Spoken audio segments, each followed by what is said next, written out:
agenda item 10, which is 60 Hare Street Springs. Chris, you're dealing with that as well? Yep. Thank you, Chair.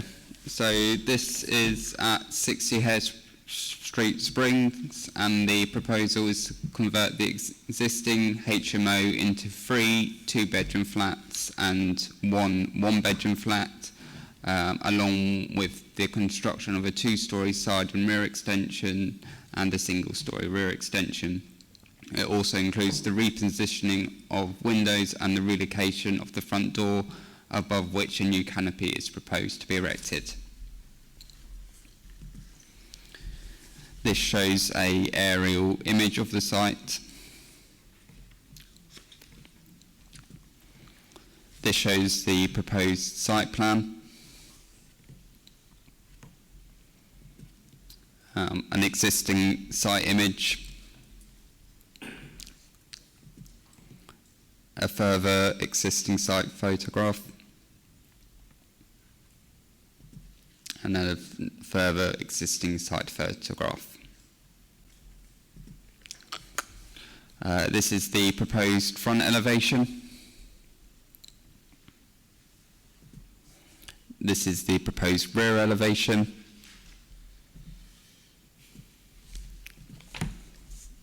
The proposed north side elevation.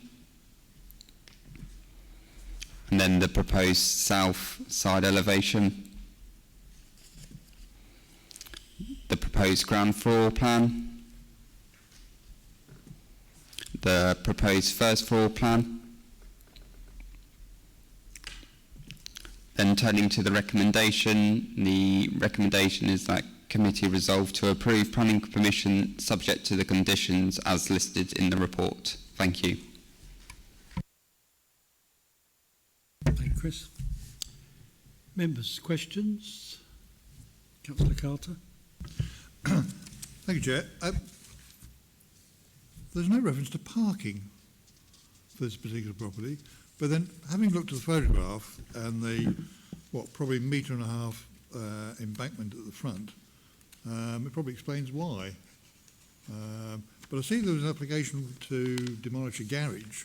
I'm wondering how access to that garage was achieved.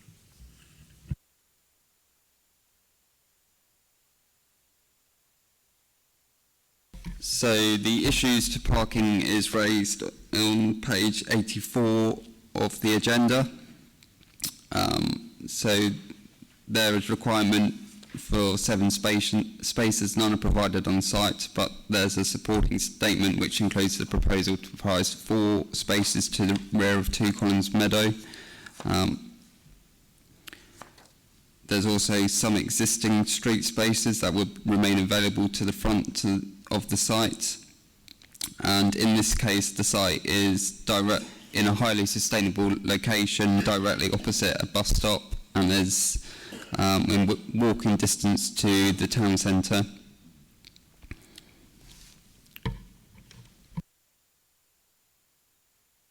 Councillor Carter, carry on. I do apologise, I hadn't turned that page over. But from what the officer was saying, there is space for 4 spaces at the rear, but it's optional as to whether you go ahead with that. How's that going to work?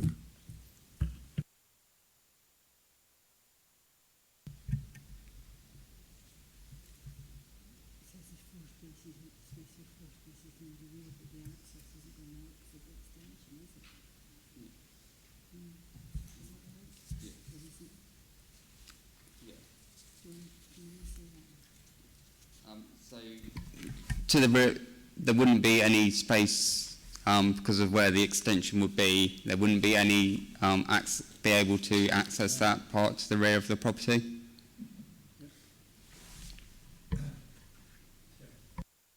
You can't get there to park them. No. Councillor Morrison.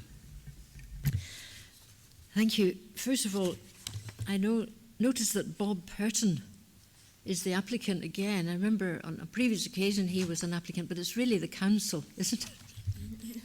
Poor old Bob. Anyway, on page 84 we're told that there will be a loss in biodiversity. So can you give us a bit more information about that and about the green walls, which presumably is an attempt to compensate but not completely? And that's regrettable, all of that, I would have thought. So can you give us a bit more information about these green walls? What are they? What do they do? What's their role? So just turning to that, the main issues. So we've consulted with the tree consultant. We've considered their comments. A number of trees within the plot would be retained, including one that's within the rear of the plot and the screening that is provided along the rear boundary. Proposing a condition to ensure that those will be protected during the construction stage. We've also noted the reduction in biodiversity, and then, as you say, there's the condition for green walls. What's a green wall?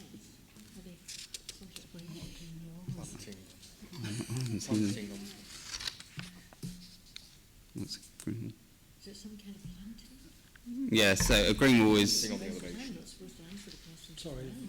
Planting on the elevation. Yeah, planting. Yeah. Not exactly hedging, use your but microphone? planting. Please. Here, his mic. So it's some form of planting, not exactly hedging, but something, plants that will help to compensate for the absence of the existing biodiversity. Yeah, so those details will also be required as part of the condition. So condition 4 refers to the green wall details. So we will have more details of the green walls, which we can, those further details which the applicant would be required to discharge.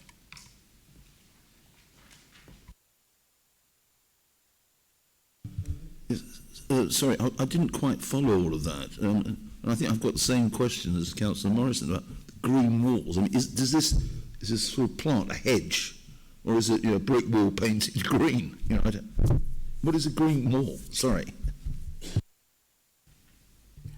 It's basically planting up against the wall, so it isn't just painted green. I mean, one of the issues is, members, in order to maximise the number of affordable units on the site, the site is quite tight, so some of the greenery on the site has been lost. So that's that balance about getting a decent number of affordable to, get people off the housing list.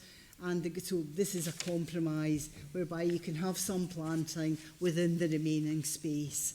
But it's a technical term, I don't have the definition here, but it's stuff like ivy, creepers, those kinds of things. It softens the appearance, brings some greenery onto the site, and that will be looked at by condition before, the units are occupied. Is that helpful?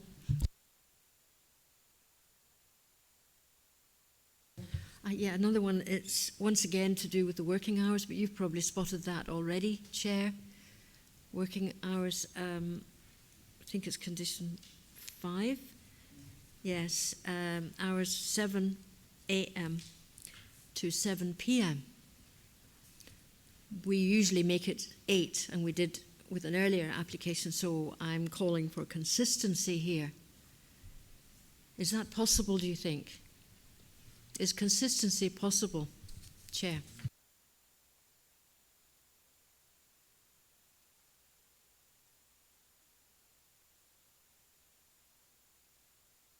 Two residential properties which are kind of adjacent to the site. The surrounding area, there's a church opposite, fish and chip shop as well. So those conditions that were put forward were through the environmental health team, which proposed those conditions times. But if there's inconsistency, there would be scope to amend them too. Could amend. Okay. Sorry, I was just going to say, it is in members' gift to change those. Yep. It is good to be consistent, I agree that, but then again, every site is different. And you may recall at the last committee, you considered large residential development in the town centre, which didn't have residents nearby, and you were then happier with longer hours because that didn't have impact on residents because there weren't any to be impacted. The officer has just confirmed there are adjacent residents, so it might be more acceptable, entirely up to the committee to change them. So uniformity is good, but you also have to think about the site and who lives there. Hopefully that's helpful. I'm with Councillor Morrison. I've got it marked here to change that to 8 o'clock. So are you proposing that? Yes, I am. I'm happy to second it.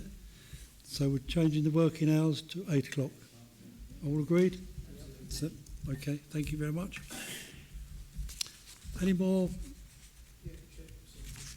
Hey, have we got any indication of, I noticed that green bank at the front, the grass bank, is going to be substantially altered for, it says for a bin store and what have you. Is that shown on the slides at all? So, yeah. There you go.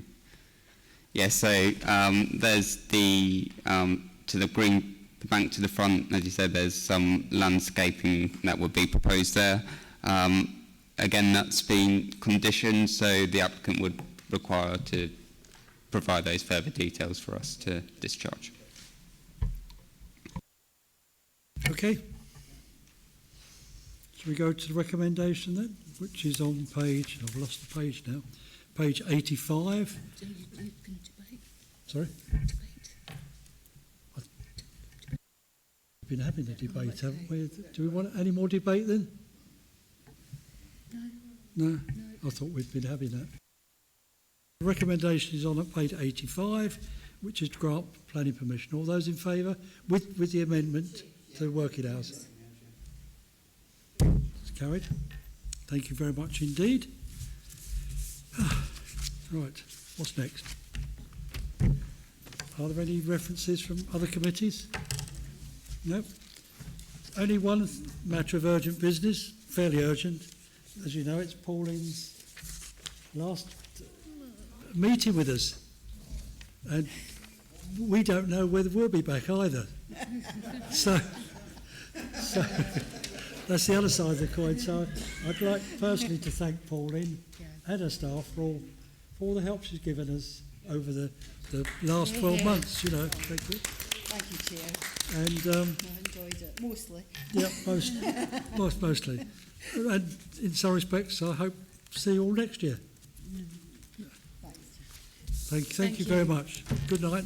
Safe journey home. Thank you, Chair. At 9:02.